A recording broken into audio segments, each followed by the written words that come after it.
You know, I actually meant to start today's show by doing like a cold open where we have a moment of solidarity. And so we are going to have a really brief moment of solidarity here because, as some people have noted in the comments, we have lost an absolute legend today. It's not a legend in Philadelphia sports. We've lost a legend in life today.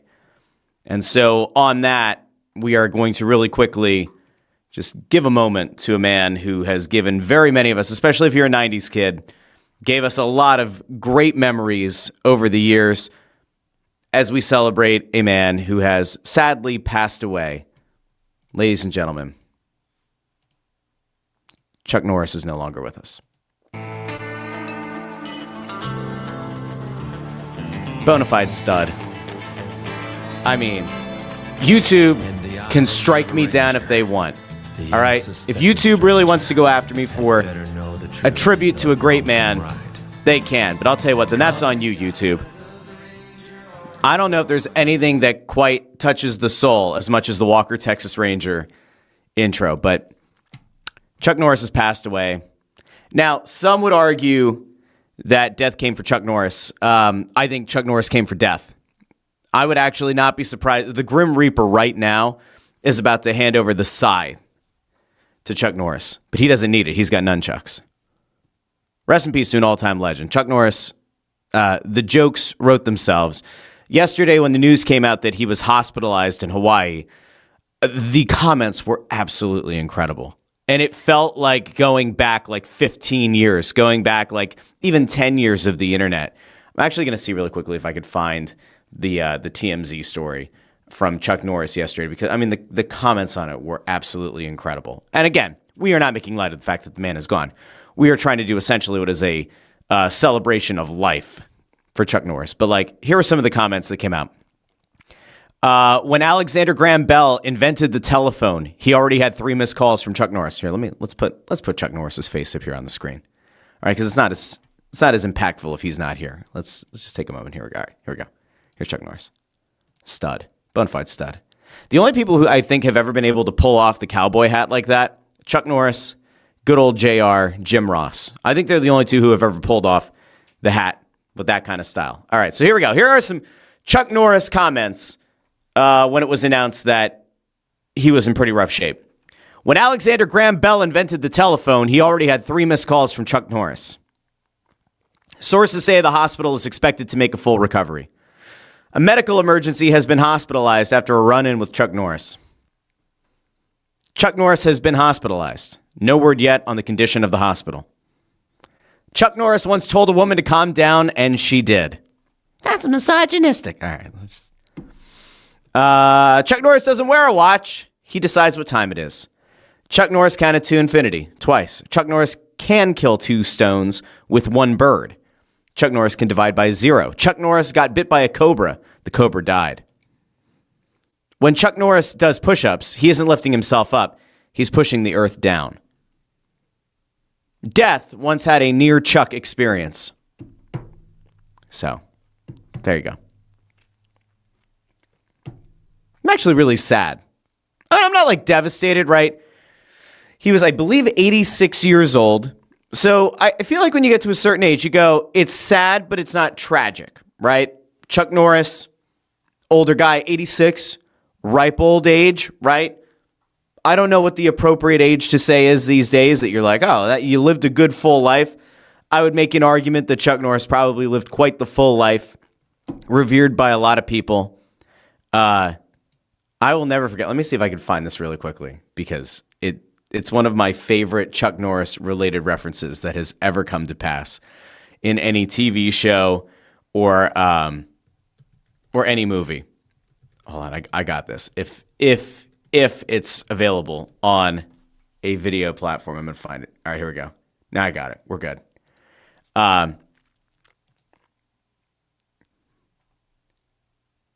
right, I've got it. Oh, no, it's translated. No, it's translated into Russian. That's not what I need. I'll see if I can find it for later. I'm actually kind of upset that it's not there. All right, it's fine. It's fine. We'll find it eventually. Anyway, you can drop your favorite Chuck Norris thing, your favorite Chuck Norris memory in the comments. and we'll try to get to it a little bit later on. Let's see. I've got some people here. Catholic Nono says Chuck Norris finally met something he couldn't beat. He did. He beat death. MJ Bruno says Chuck Norris loved those old Chuck Norris jokes. Let's see. Oh, we got people dropping in. Return of the Dragon, Invasion USA was a Norris classic. I hope he got one last good workout on his total gym before he kicked open the gates of heaven.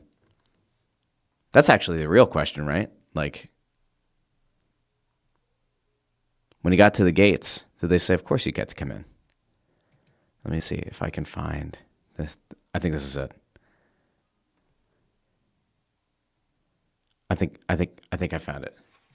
Yeah, here we go. This is the one that I wanted to get to. This might be my favorite thing that's happened. And if you're a 90s kid and you remember the movies that we grew up on, like in the early 2000s, this one will 100% come to mind. Whenever I think of Chuck Norris. Fucking Chuck Norris. Dodgeball. Great movie. They'd never make that movie nowadays, but Dodgeball, great movie. Landra says, a life well lived. Norris was a beauty. All right. Anyway. Thoughts? Prayers to the Norris family. It's really sad, but the man lived a very full life. And it sounds like the statement that the family put out is that he was surrounded by his loved ones. And I think we can all probably agree you would much rather, if you had the opportunity, you would much rather be surrounded by those that you love and care about in your final moments. So, I don't know if there's ever a great way to go out, if there's ever a great way to leave this earth, but I'd argue that being surrounded by those you love and care about the most is probably a pretty decent way to go. So, rest in peace to Chuck Norris. But then again, I'm still not convinced. I'm still not convinced that Chuck Norris is not going to come right back through that door. Not this door. He can't come through this door. I hope he doesn't come through. He'd roundhouse kick his way through the store. But we do wish his family and friends all the best. All right, let's get into the Philly sports talk because that's what we have to do at this point. There is a lot to get into today. We have some Phillies stuff to discuss, and I actually pushed the start of the show back because Phightin Words, I think they're still doing an episode. I thought I saw like 20 minutes ago, they were talking about how they were going to be doing a show. They were like, and they were talking about wrapping up. So I was like, all right, I'll push the start of my show back. Real team player right here as the founder of Joy Media. I was like, I'll push this thing back. Let those guys have their moment to go out and have some fun, you know? And what happened? They're still going. Sanfilippo's still talking. So we're going to dive into the Phillies in a little bit. We got a couple of Eagles things to discuss. Namely, Lane Johnson flamed WIP. So I do want to get to that. We have a couple of other things to discuss around the Eagles. Andy Daulton coming to town. There's this belief out there. It's starting to go around that A.J. Brown has already been traded. Effectively has been traded. There's already been a trade negotiated between the Eagles and the Patriots that's going to go down after June 1st. Remember, the dead cap hit goes from $40 million to $20 million if they wait until after June 1st. We'll talk about that in a little bit. But we also have to have a conversation about your team, your town, your Philadelphia Flyers, because, guys, good God. Flyers won again on the road.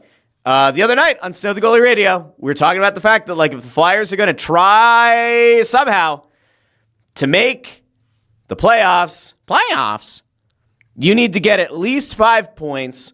Bundy made the argument on the radio that we need to see the Flyers get 6 points in order for it to actually matter. And so I feel like now is an appropriate time. We did this, I believe it was last Friday. We actually did a deep dive into what does this scenario look like for the Flyers if you're a playoff person. What does the scenario look like if you are a tank person? And I got to be honest with you, right now, it is feeling more and more like the Flyers are more likely to be a team that makes the playoffs than finds itself high in the lottery. I'm like very convinced that at least as of right now, is sort of where I've landed. at this current moment. So let's go first to where the playoff standings are in the Eastern Conference. We're going to take a goosey gander at this because I think that among all of the many things going on right now in Philadelphia, this is the one that's not the most frustrating, but it's certainly something that I can't fully wrap my head around yet. I'm still kind of shocked that we're in a scenario where as the Flyers are 2 games done on a 3-game road trip out west, they find themselves actually in a pretty not horrible spot. So as you can see right here, here's the entire Eastern Conference, right? Columbus Blue Jackets are 3rd in the Metropolitan. We talked about the fact that it felt like the Islanders could maybe drop out. We thought that the Penguins could maybe drop out. Columbus has a game in hand on the Islanders. They're level on points. The Islanders have 3 more regulation wins. But right now, you're not going to call it a tiebreaker, but the reason that Columbus is in currently is because they have a game in hand on the Islanders. So, where are the Flyers at this morning? They're 5 points back of Columbus in the Metropolitan. They are 6 points back of the Red Wings for the second wild card spot. And you might say to yourself, well, Russ, although I don't know why you would say to yourself, Russ, you would say to me, you'd say, well, Russ, but we'll just let it go. Here's the thing that we have to keep in mind, all right? The Flyers have 3 games remaining this season against the godforsaken Detroit Red Wings, which means that there's still a legitimate chance of catching those guys. But then you also have to take a look at the other teams that they're also trying to chase down. Now, Pittsburgh is by no means in a spot where they have sure footing, right? We'll take a look at strength of schedule here in a little bit. But this is quite the perplexing scenario if you're a Flyers fan. So Pittsburgh, 84 points. Columbus, 83 points. The Islanders, 83 points. Senators are only 1 point ahead of you. Just based on the way that things have been going, I would tend to think that jumping over Ottawa is a relatively simple path, right? Ottawa, and we're going to take a look at the strength of schedule here in a second, but Ottawa has a weaker strength of schedule than the Flyers do, but it's not by a boatload, all right? So you know that if you're going to try to chase down these teams, you have to kind of keep in mind where they're at and who they still have to play. The Islanders, who you're trying to chase, have the second toughest strength of schedule remaining in the entire league, also in the Eastern Conference. Columbus has the 3rd toughest schedule of any Eastern Conference team, and actually in the league overall.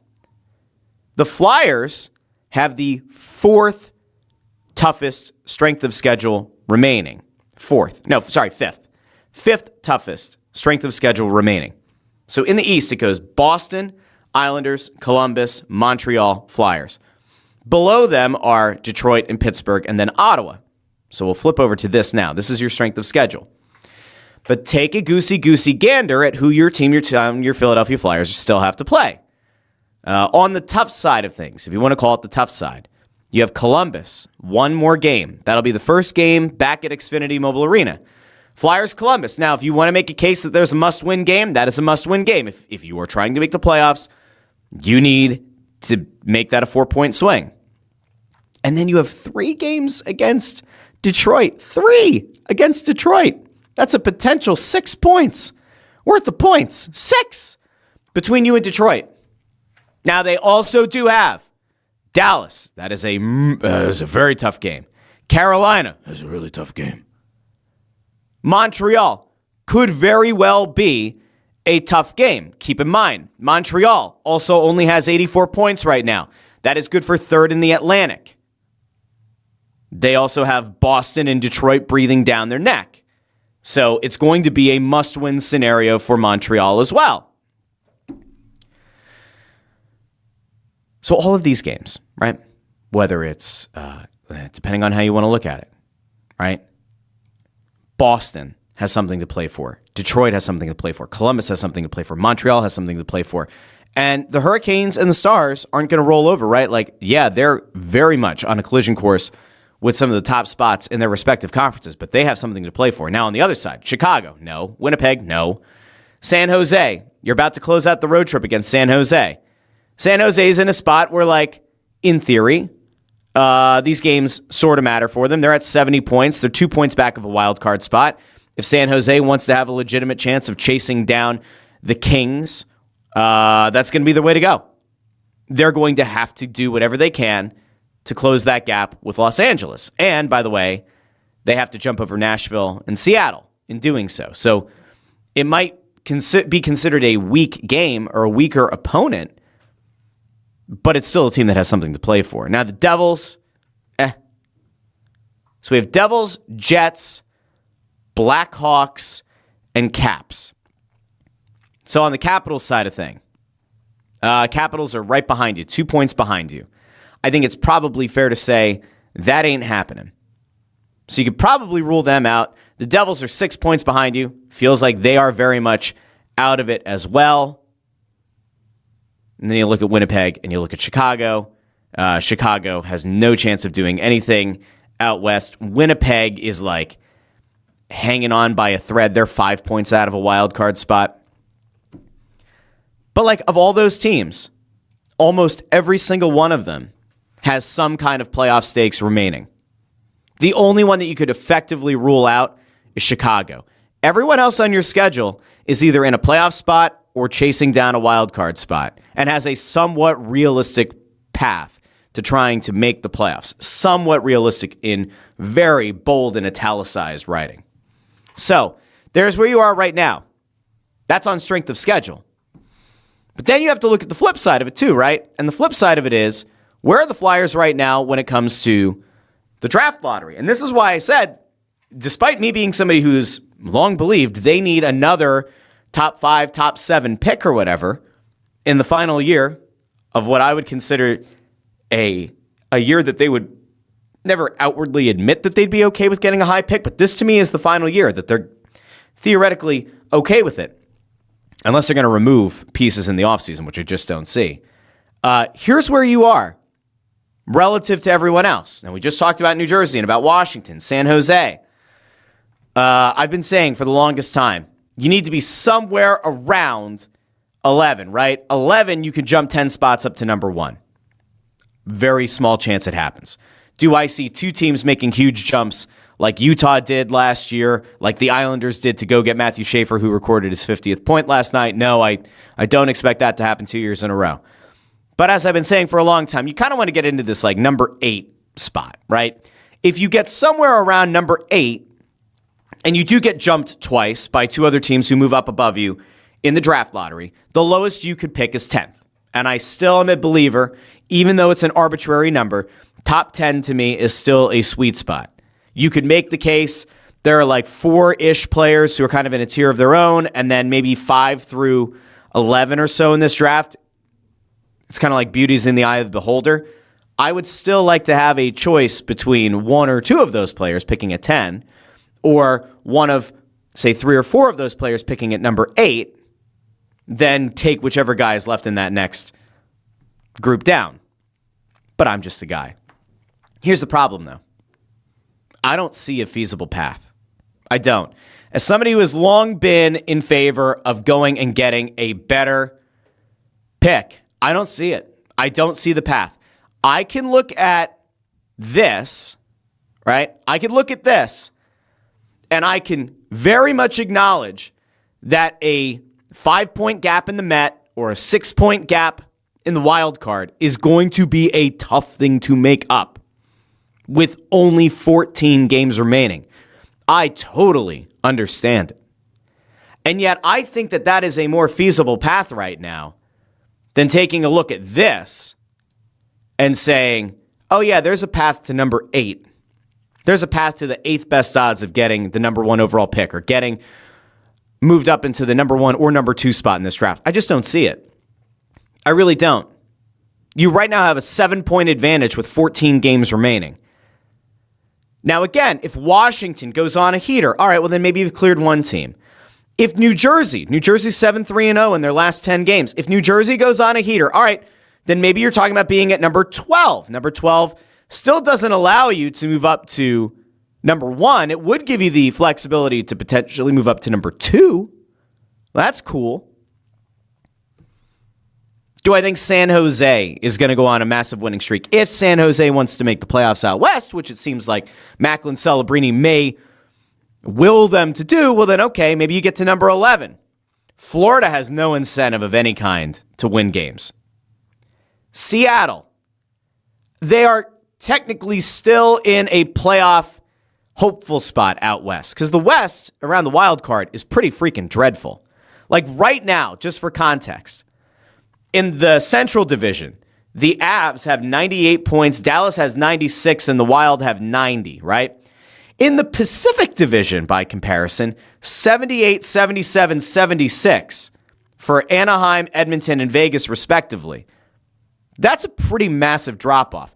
You're talking at least 90 points to be one of the three teams in the Central versus 78 to 76 in the Pacific Division. So technically, because of that second wild card spot, Seattle and Nashville and San Jose are all still sort of in the mix. If they go on a heater, okay.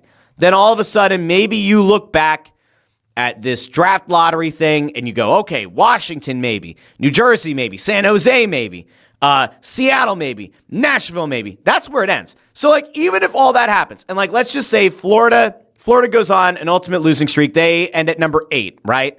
That means you're the Flyers. The Flyers would have to lose a lot of games, and they would end up at number 9.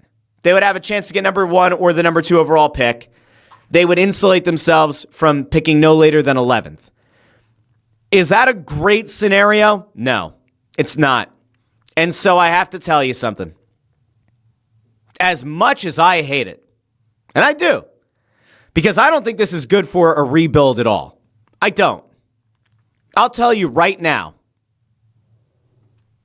I think I would rather see the Flyers make the playoffs.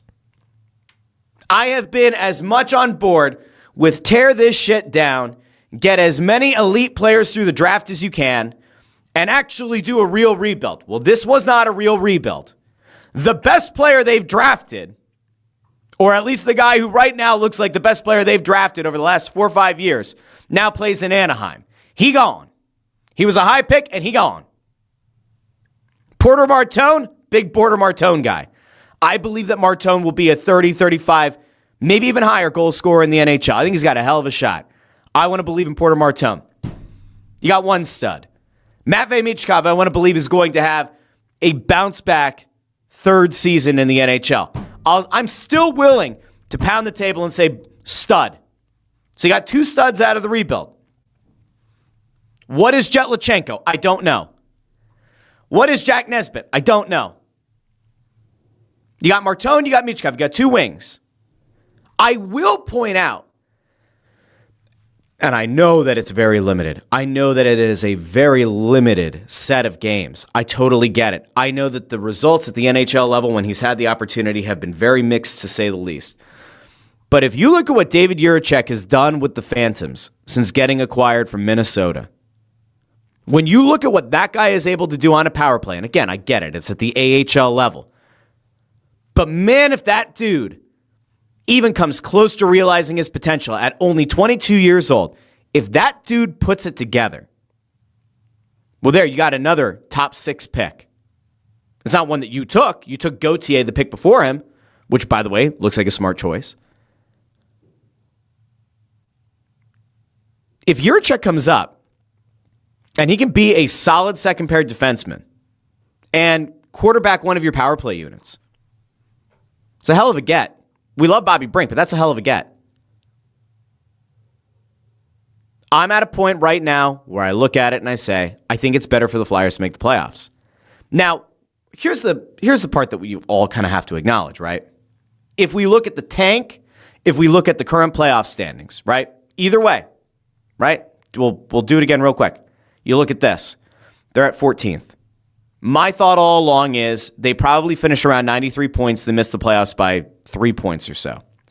If that happens, they're probably picking 14. Maybe they're picking 15. Not a lot of variance. I just do not see a scenario where over the last 14 games, they lose 10 regulation games, which I think they would have to do if they were going to try to move up to like number 9 in the draft lottery. I don't see it. I think right now, I mean, we could look at their schedule. I'd rather not, but like if we go back to the strength of schedule of it all, Dallas, they lose. Carolina, they lose. Montreal maybe is an overtime loss, 0-1. I think you win against Columbus, so 1-2-1. Detroit, I think you can win 2 of those games. So you're at 3. We'll go 3-2-2. Boston, lose in overtime, 3-2-3. Beat Chicago, 4-2-3. Winnipeg, 4-3-3. San Jose, I don't know, they're on a heater right now, 5-3-3. Devils, 5-3-4. And then Washington, 6-3-4. You still finish. So I missed a game in there somewhere. I did bad mental math. But you get the point. Like I'd still have them under 500 overall because I still count overtime and shootout losses as losses. I still think that you're probably a below 500 team, or maybe you finish right at like that 7-7 mark or whatever. But like I don't think that's enough for you to fall back as far as you would need to. So for better or worse, I'm kind of in the, all right, chase it down. If you're able to win enough games here and to secure enough points to make the playoffs, you ain't winning a first-round series. I don't see it. I don't think you're winning a first-round series. But if you make it into the playoffs and you can make a round of it and you can get playoff hockey back in Philadelphia and you can re-energize the fan base and maybe you can use that to make a pitch to a guy that's had Philadelphia on his no-movement list, then maybe the offseason gets a little bit more interesting. If you put a bit of fear into the heart of whoever you end up playing in the first round, does that open up the possibility of an Adam Fantilli or a Leo Carlson being open to getting an offer sheet and signing that offer sheet? Whether or not it's matched or not by Columbus or Anaheim respectively doesn't really matter. It's more of the, can you convince a guy to want to sign here? I'm officially now in team, I guess you go for the playoffs. Because here's the thing. Again, flip it. I see no viable path here. I see no viable path to doing any better than 9th in the draft lottery. Right? I see no better than a path to 9th. And that would require the bottom really falling out in the final 14 games, which would probably also mean something has gone horribly wrong with Rick Tocchet in this locker room, which they're not going to fire him. And if you've been hoping that they're going to fire Tocchet, they're not. So unless you want there to be Torts versus Cam York 2.0, which would be horrific for that group of young guys, go for the playoffs. It doesn't matter. I don't think it matters. I don't think you're going to move much out of this zone anyway. Have at it, guys. Go out there, earn it, get a playoff spot, put some fear into the heart of the opposition, go with God. It's kind of where I'm at. And I'm not saying they're going to make it. I think they'll still miss it by a few points, but that's where we're at. Miller Brad says 8-3-1 since the Olympics. I mean, I don't know what we're doing. It's insane. Like, it is kind of crazy. They've won both games so far on the West Coast swing with 1 to go. And I want to be clear, because I had somebody the other day over on Snow the Goalie, they commented, Russ is just so negative. Say something positive. I don't say positive things just for fun, right? I don't say positive things and gaslight people into believing that this was done the right way. It wasn't. Like this ain't a rebuild. This ain't the way that you build a team.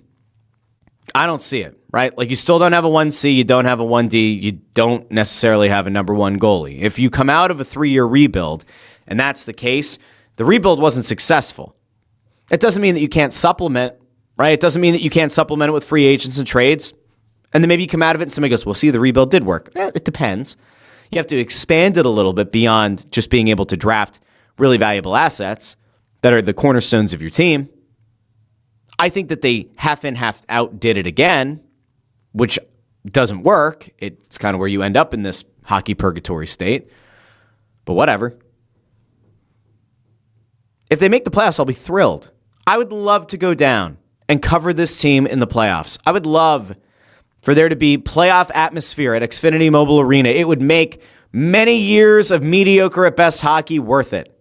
I would love to go down and cover a team that enters the playoffs, obviously on a hot streak. If they make the playoffs, they are going to have to be one of the hottest teams in the NHL. And then you never know. Like, I'm not here to tell you that they could pull off a first-round upset. But weirder things have happened. Ultimately, this team is going to go about as far as Darth Vladar takes them. If Vladar goes on a total heater, like he has for much of the season, anything's possible. If you enter the playoffs and Vladar is holding the opposition to 2 goals a game, some nights only a single goal, you're going to win games. This team has a really hard time scoring. Can you imagine if the Flyers got their power play up from dog shit to like at least somewhat not horrible? You know how many games they would win? Like if you look at these final 14 games, if this Flyers power play were able to hit it like a 25% clip, a 22% clip, they probably could walk away with a good portion. So the 14 games, 28 points remaining. They could probably walk away with 21, 22 of those points if the power play could actually succeed. Vladar's been playing that well in net. And we do have to give a shout to Sam Ersson for last night because while he gave up multiple goals, when the shootout came around, dude was a bona fide stud. It's been one thing you've been able for the most part to hang your hat on is that Ersson can play well in the shootout. So kudos to him. I don't know. It's a very weird team. But we've seen a team make it in on the final day of the regular season. Anything could happen. All right, I'm going to go over to the comments here real quick. Let's see. Amy asks, didn't Meltzer say the draft dropped off after 3? I think he did. I seem to remember Kimmelman saying to me before, I don't remember if it was on the show or somewhere else, that there might be 5 players that are all kind of in a similar area. I think McKenna is like kind of in a class of his own, but maybe there are 2 players there and then 3 in a next tier and then it drops off. Chris Mack says, Friedman said they'll be the busiest team at the draft. Yeah, we'll see. Friedman says a lot of things. Some of them are right. Some of them are, talking points from, he's an information broker. MJ Bruno says NHL will gift Chicago another generational pick at the lottery just to drive us crazy. Maybe. Jim Grasso says they'll either sneak in or get that 15th pick. It's fine. They add Martone and Forster next year, add a few free agents or make a trade or 2, and they'll be in the playoffs next year. Yeah, I think they will be a playoff team next year. I thought this year they had a chance to be a playoff team, if for no other reason than if the goaltending was better than the disaster class it was last year. It would be kind of shocking if they didn't. I think they'll be in the playoffs next year. Martone, I expect to have a really strong performance. The crazy thing is going to be like, if Michigan State were to get upset in the tournament and he gets to play 7 games here or something, that makes things very, very interesting. Nick Abe says, the owner has said they want to make the playoffs this year. Of course he does. He puts on the fan hat. He admits that. Like, he doesn't want to watch them lose. Is it the best thing for them? I don't know. Chris Mack says, they now got big assets to make trades. No, they don't. Let's see. See some stuff about Jet Lachenko. Joe Papel says, you're spot on, Russ. It's too late to lower the floor. Wasted opportunity to draft a stud. Go for the playoffs now. This is the problem with being in hockey purgatory is like now you are... I wouldn't say this is an exercise in futility because they have to play a bunch of the teams that are still above them. If they weren't playing against Detroit at all, if they weren't going to play Columbus again, or the Islanders again, I'd be like, exercise in futility. But they are playing teams that are ahead of them. So those are 4-point games each time. Let's see.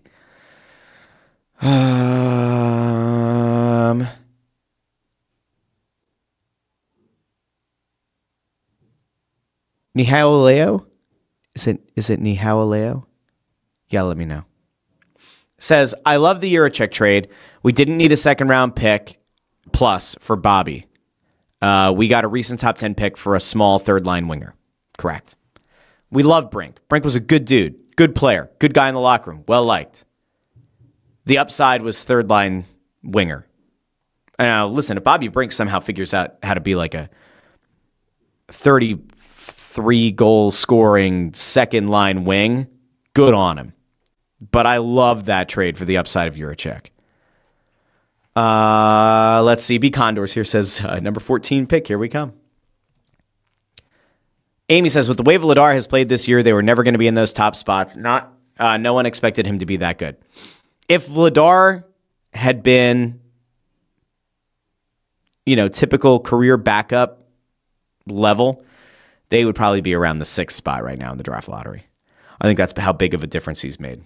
And by the way, that's the difference of 11 points between where Winnipeg is at and where the Flyers are as of recording.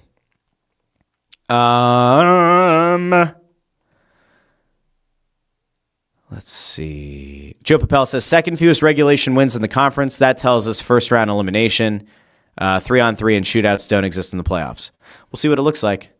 And I don't think you're wrong. I think the bigger issue is that they fall behind in games. If they were able to figure out a way to actually get ahead in a game, it would be swell. They start so many games in a 1-0 hole.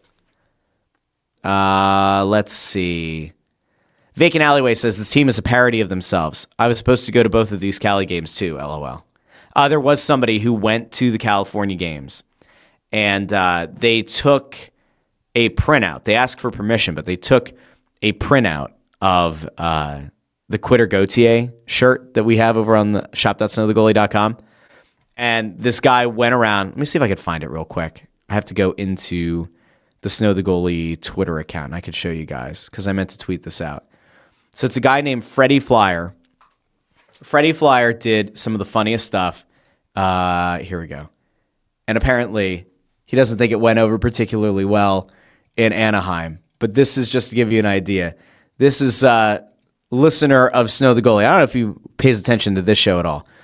But guy over on Twitter, Freddie Flyer, he asked for permission to print this out on a poster. So he took our Quitter Gautier logo design that we have on shirts, and he printed that out, and he put that out at the game. But here's the best part. This is actually the one that this warms the cockles of my heart. He was down at ice level behind the goal, and he put the Quitter Gautier logo up on the glass pregame. He said he got a few pucks whizzed his way, so he doesn't think that the Ducks were too thrilled with it. But there you go. That is dedication to the cause. Went out there. I don't know if he lives out west or not, but we give a tip of the cap to Freddie Flyer for doing the Lord's work. All right. Let's see.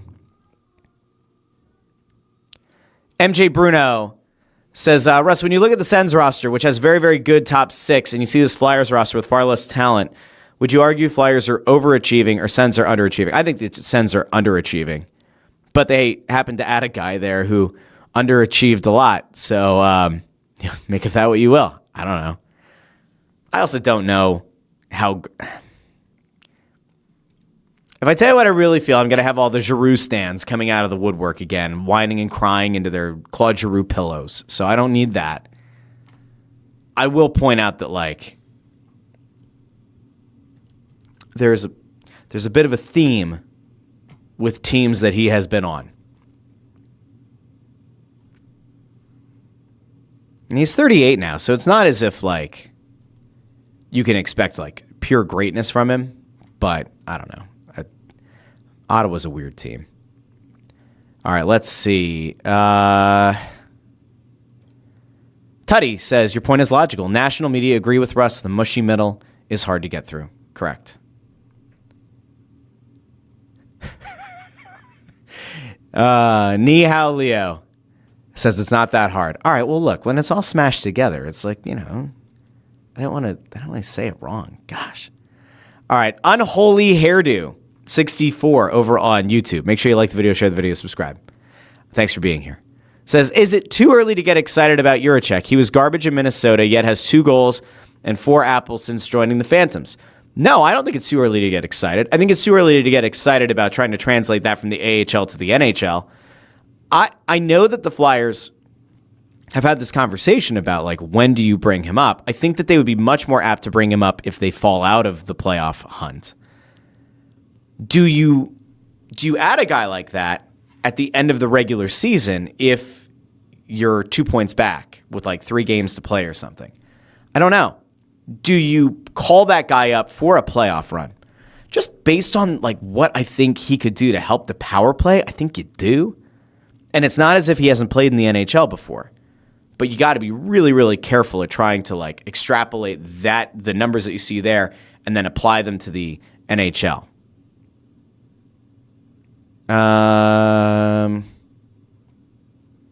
Chris got offended because I said they don't have big assets. Don't have big assets. So Owen Tippett, Tyson Forster, Noah Cates, Risto, TK, Sanheim, York. Yeah, okay. So Chris, I'll say this slowly. Okay. Owen Tippett is not a massive asset. He's a guy that would have teams interested. What exactly do you think you're getting for Owen Tippett? Tyson Forster is a legitimate asset. He is. He would have been a very key part to that Quinn Hughes package. So Tyson Forster, important. Though, injuries are becoming a little bit of a concern with Tyson Forster. In my mind, they're at least you got to show that you could stay healthy for a season next year. Noah Cates, not a ton of value.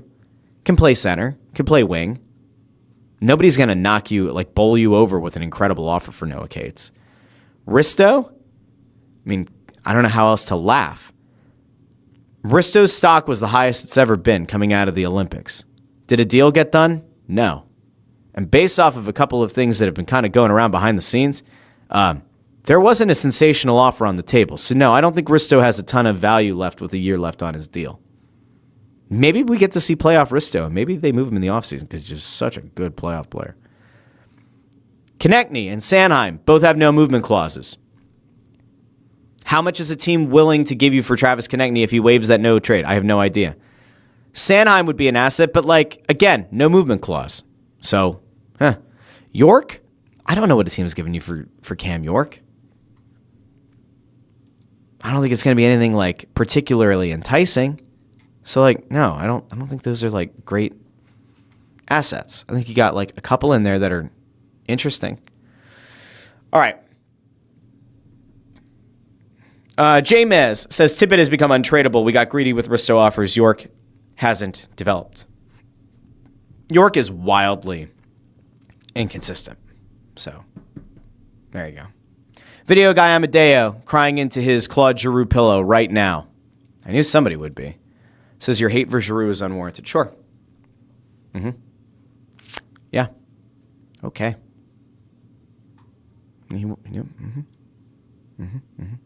Okay, cool.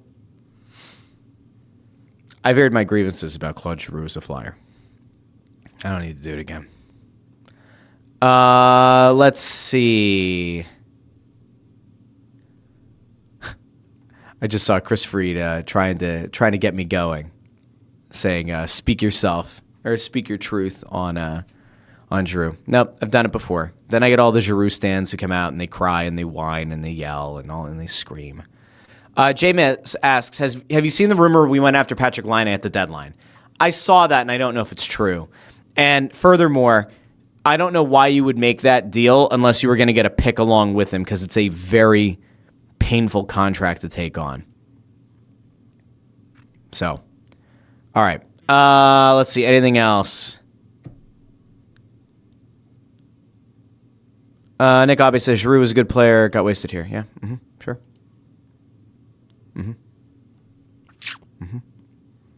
I'm not doing this again. AJ asks, Russ, are you implying G wasn't the best captain at the time? Yeah, he wasn't. He fucking wasn't. I don't know why you people, I don't know why. You know what? I made this comparison before. I'll stand by it.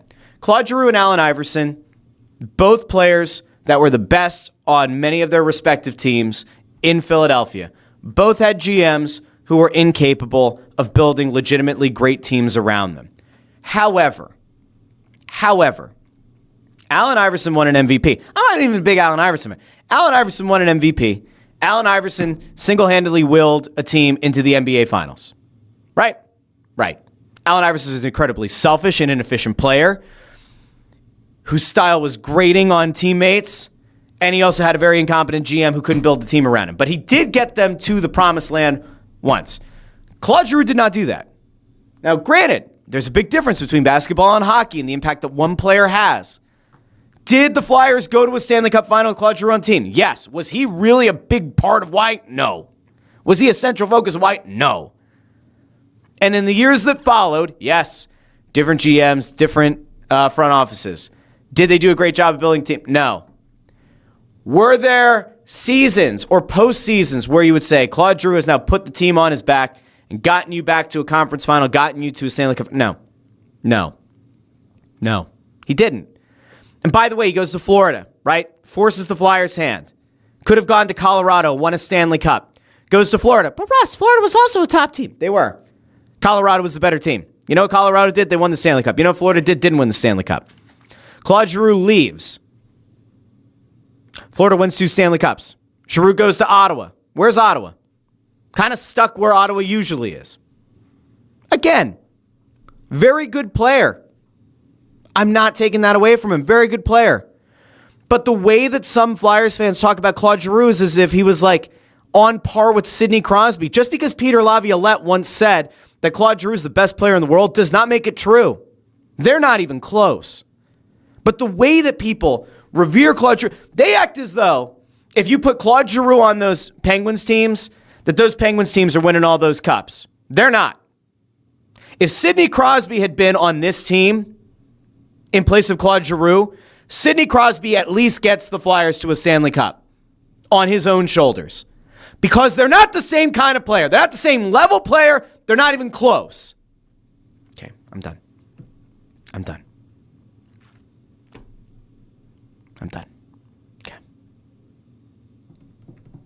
And there are people who believe or believed that those two guys were on the same level for a while. They weren't. Insane. Okay, now I want to get off hockey. No offense to hockey. We love hockey, but we're getting off hockey. We have to give a real quick shout out. This was not on the show rundown because I had to put the show rundown together last night before the games out west were being played. But we do have to give a legitimate shout out to VJ Edgecombe, who killed it last night for the Sixers. We're not going to spend a lot of time here on the Sixers, but VJ Edgecombe became one of 2 rookies in Sixers history to score more than 35 points and record 10 or more assists in a game, joining the aforementioned Allen Iverson. He had a career-high 38 points against Sacramento to go along with 7 rebounds, 11 assists, and 2 steals. He hit 3 shots from beyond the arc. The one thing that we continue to come back to, time and time again, right? The thing that we always come back to, VJ Edgecombe is going to need to take another step forward while Tyrese Maxey's out, while Joel Embiid is out, while Paul George is suspended. And if that were to come to pass, and if he were to, try to put the team on his back, things could get really interesting. Now, one thing that you have to keep an eye on are those Eastern Conference standings, because they are quite interesting. We've talked all year about how the Eastern Conference in the NHL is full of parity, the Eastern Conference in the NBA is full of parity, right? The Sixers are right now in the 9th seed in the Eastern Conference at 38 and 32. And you may say to yourself, Russ, that means they're dead. They're not. They still have 12 games left. The reason I say they're not dead is because Toronto right now is in the 5th seed. Toronto is 39 and 29. The Sixers are a mere 2 games back of Toronto. If you want to look at where the Hawks and the Magic are, the Sixers are a mere half game behind them for the 6th or 7th seed, respectively. That is how insane this Eastern Conference is. That is how cuckoo for Cocoa Puffs things have gotten. So the Sixers are currently on the outside looking in. They have no shot at keeping that pick, right? Like their pick is going to go out to OKC, who desperately needed it. If you're the Sixers, you got to do as much as you can to go all in on trying to make the playoffs and hope that you get back a truly motivated Paul George, an absolute bona fide killer Tyrese Maxey, and a healthy Joel Embiid. That's where we're at. Paul George is back soon, right? Like I think they have, is it 2 games left or 3 games left before Paul George is back? I mean, it's close. I think they're really, really close to getting back Paul George from the 25-game suspension. I don't remember which game it was that he missed. I think they have 2 games left until PG's back. They play at Utah, and then they host Jared McCain and the Oklahoma City Thunder on Monday. I think Paul George is back next Wednesday against Chicago, which is hilarious to me. So you get Paul George back. If VJ Edgecombe can ride that wave of momentum coming off a career-high 38 points, all of a sudden, you'll have Russ Joy back in there on believing in the Sixers again. Now, you want to talk about people believing in things. You want to talk about people who are resolute in their belief about things. I'll tell you somebody who doesn't believe in things. I'll tell you somebody who doesn't believe in WIP, man. Notice we're going a little John Gruden here, man. Because there's a clip going around. John Gruden talking to Lane Johnson. And you may have heard there's a little bit of controversy going on around WIP. Around Philadelphia Sports Talk Radio, man. You got Angelo Cataldi going on a show with Howard Eskin, man. You're talking about 2 guys that were absolute linchpins over at WIP, man. We're talking about a guy who held down the afternoon calling people dimwits and idiots and Eskin. You had a guy who was carnival barking in the morning, like Angelo Cataldi, man. Well, I'm gonna play some. John Gruden had Lane Johnson over on a podcast. I want you to take a goosey gander here real quick, man. I'm serious, man. We're going to get Lane Johnson. A little back and forth here about WIP. All right, let's go out to Gruden. Put on tape against the Rams. He should be in jail for that. Some of that was unbelievable. When you have like elite tackle length and you put that in the phone booth of a guard, his extension able to pass off stunts was so unique. And him and Landon, what they were doing. My God. Yeah, they got up to the second level pretty fast. The Eagles. All right, so here you go. This is where it happens, man. This is where Gruden's going to drop it on you. He's going to drop a little thought about radio. Coach there for 3 years. I was offensive coordinator. I'd listen to the WIP radio. Did you listen to that radio? Oh, yeah. There's some good stuff on there? Yeah, they talk. I was Gruden. There you go. Lane Johnson got some good stuff on there. I was like their favorite son for a while until we started losing. Then that one guy calls in. He says, John Gruden, if his IQ was 1 point less, he'd be a plant. The guy's an idiot. That's a compliment, Philly. Yeah. That's a compliment. But I love the Eagles because just my history there. I had my son there. And anyways. So there you go. Lane Johnson, it's a little bit of side-eye, a little bit of shade at WIP. Now, one thing that I can guarantee is going to continue to get more and more conversation over on WIP that I flat out refuse to buy further into is the A.J. Brown stuff. I will tell you that I am finding a little bit of it exhausting. I have long been on the side of A.J. Brown, but I do have to tell you that, I'm starting to reach my frustration max. I'm about to, kind of hit the ceiling of frustration that I could deal with. Because all offseason, you've had A.J. Brown kind of winking and nodding at the Patriots. Patriots have been involved on conversations on the trade market for A.J. Brown. Most notably, there was the podcast appearance he made with Julian Edelman where he said, we're all Patriots, or Edelman did, and A.J. Brown winked and then said, I'm just kidding, don't blow this up into a thing. But there was a clip going around social media of A.J. Brown talking about a Super Bowl memory. And this is where you even get somebody like me who's very much been on the side of everybody just shut the hell up about A.J. Brown getting traded. Here you go. This is A.J. Brown. I'm here at CAA Suite. Answer some quick questions for you all. A game that I'll never forget is Super Bowl against... Super Bowl? Oh, which of the Super Bowls, AJ? The one that you lost against the Chiefs? The one that you beat the Chiefs? The New England Patriots and the New York Giants. And I'm sorry, what? Hold up. Wait a minute. Something ain't right. That I'll never forget is Super Bowl against the New England Patriots and the New York Giants. And growing up was a big Patriots fan, and the helmet catch sealed the game, and I cried all night. What? The advice that I would give myself is just to be patient and to be present.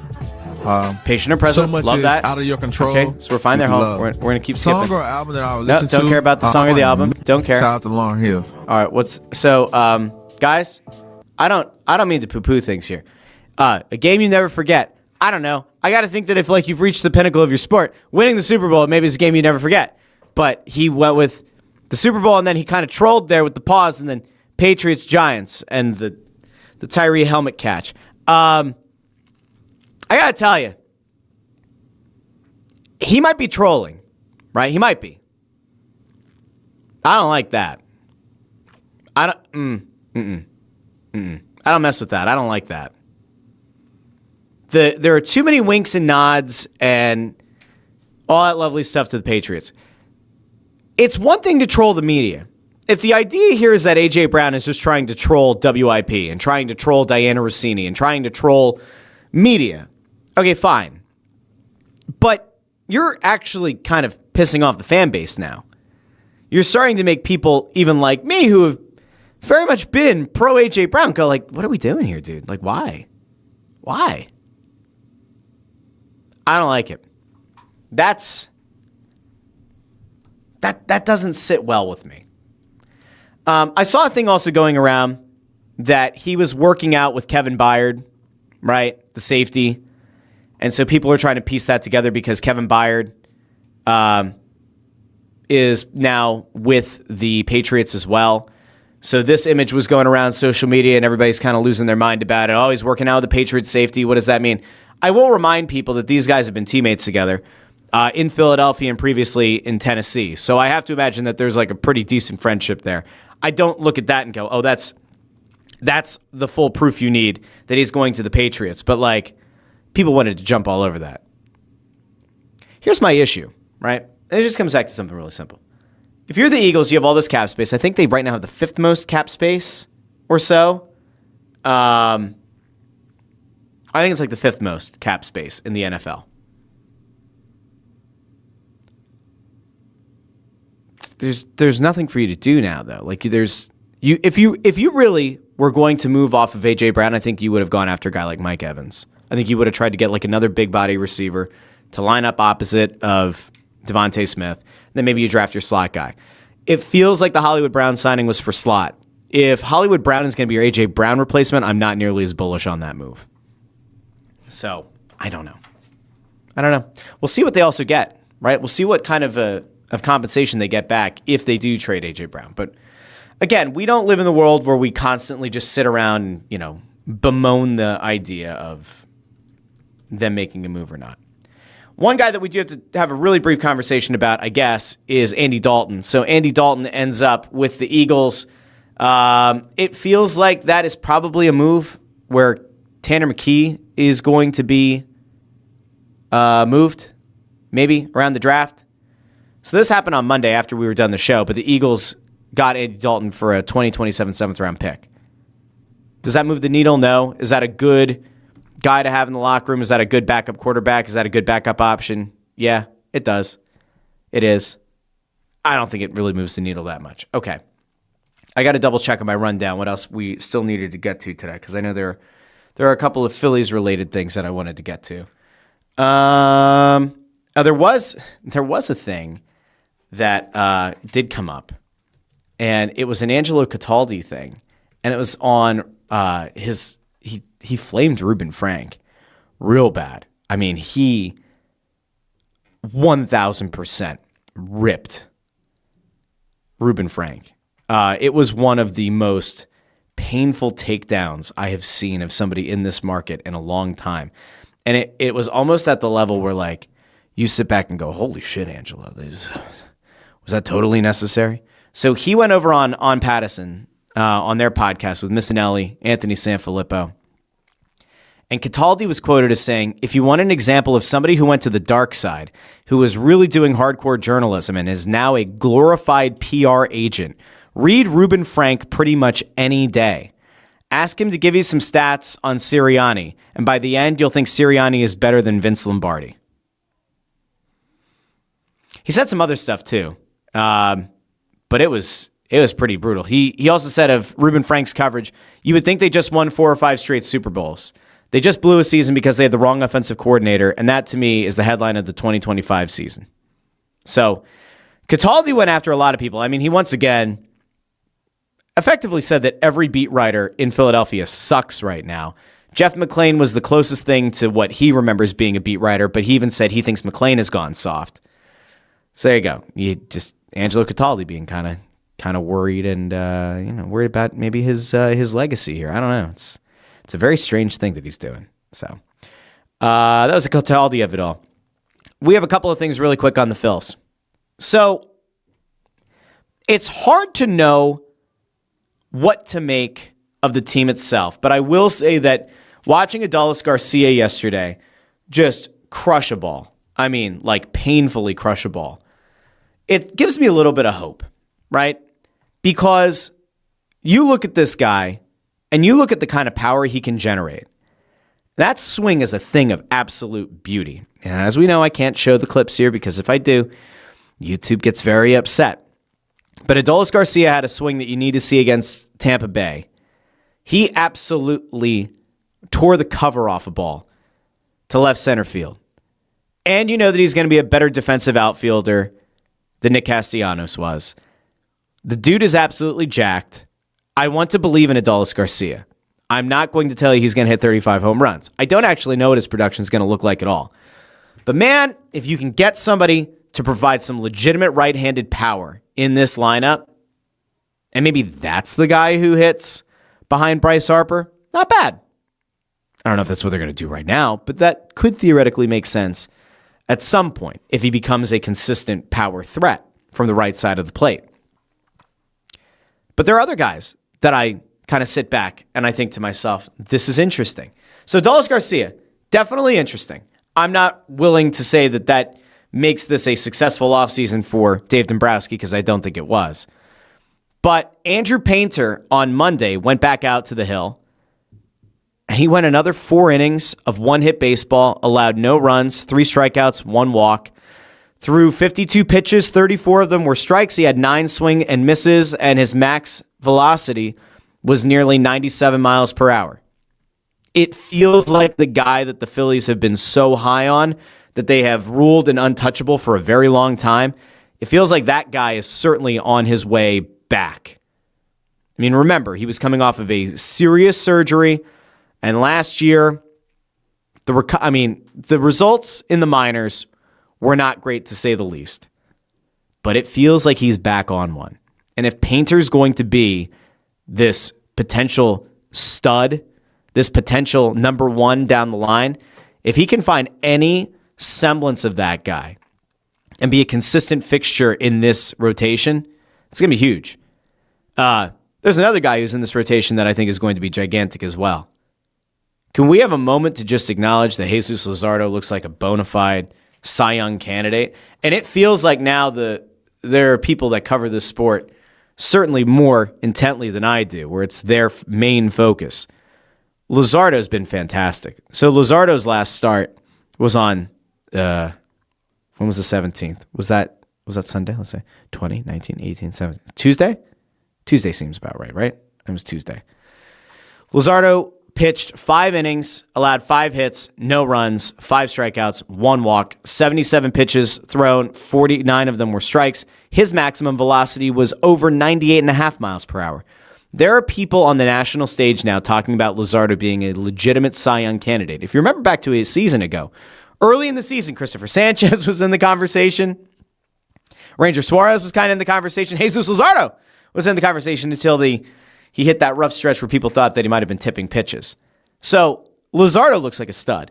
Painter looks really good. Nola is coming off a great World Baseball Classic, and don't look now, but Zach Wheeler, everybody's talking about it being like at some point in April reemergence for Zach Wheeler. Goodness gracious, great balls of fire. That rotation, okay, we can believe in it. That's all very good. I feel pretty damn good about it. Right? And we'll go with IROC Philly over here. Right? Kevin and IROC Philly. Wheeler, Sanchez, Luzardo, Painter, Nola could be the best 5-man rotation in baseball. It could be. It could be. If the real key here, if Luzardo is that good or Painter is pretty close to that good, then all of a sudden that does make up for the Ranger Suarez sized hole in your rotation. Now, again, we won't know until the postseason whether or not that was a good or bad idea to let him walk to Boston. But I will say there's one other thing, right? Bryson Stott has had a hell of a spring.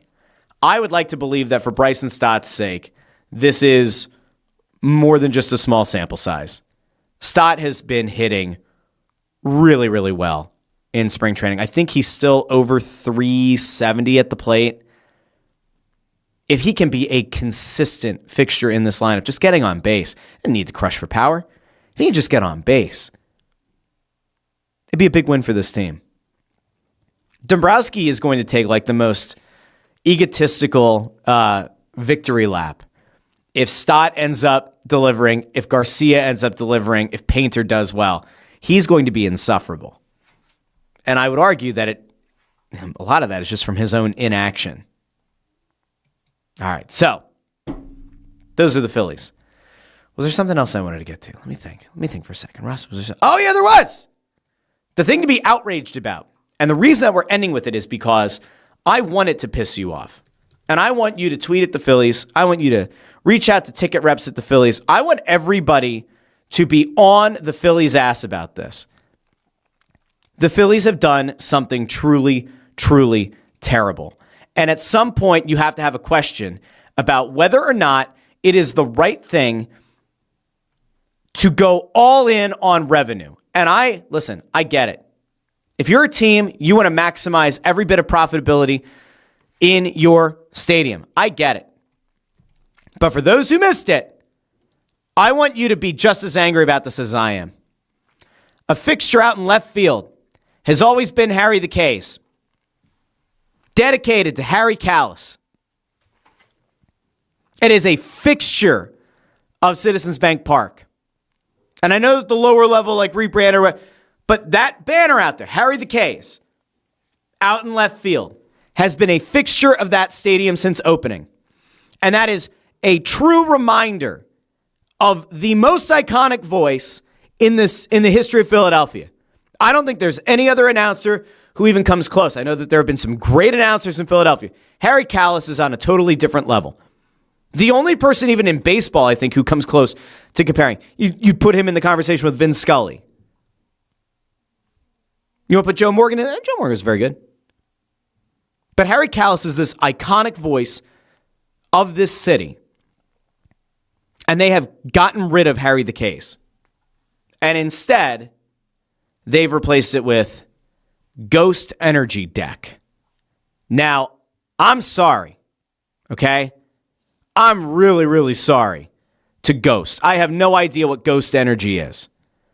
You can also point that kind of sounds somewhat insensitive that it's Ghost Energy is replacing the late announcer. But Ghost Energy taking that spot, I don't even blame them. It's a great spot, right? It's right below the scoreboard. Everybody's always looking at the scoreboard. Ghost Energy. I don't wish any ill will upon Ghost Energy. I hope that they have a record year of sales, right? But if you're the Phillies, how do you let this happen? How do you look at that and say, that's fine. There's a statue.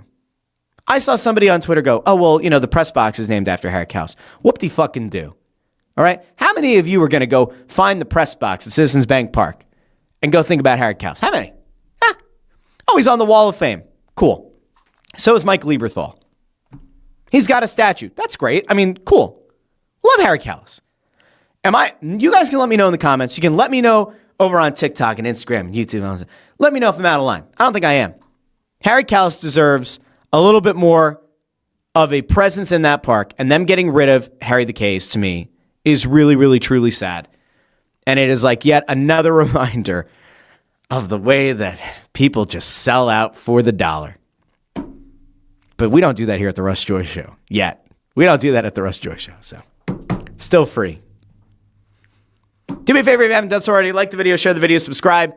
You can find the podcast on Apple Podcasts, Spotify, Pandora, Amazon Music, wherever you get your podcasts. I will talk to each and every one of you on Monday. But until then, this has been the Russ Joy Show, and I've been Russ Joy. You knew that already because you're smart. It's also the name of the show. Have a great weekend, everybody. Talk to all of you on Monday here on the Russ Joy Show. Bye now.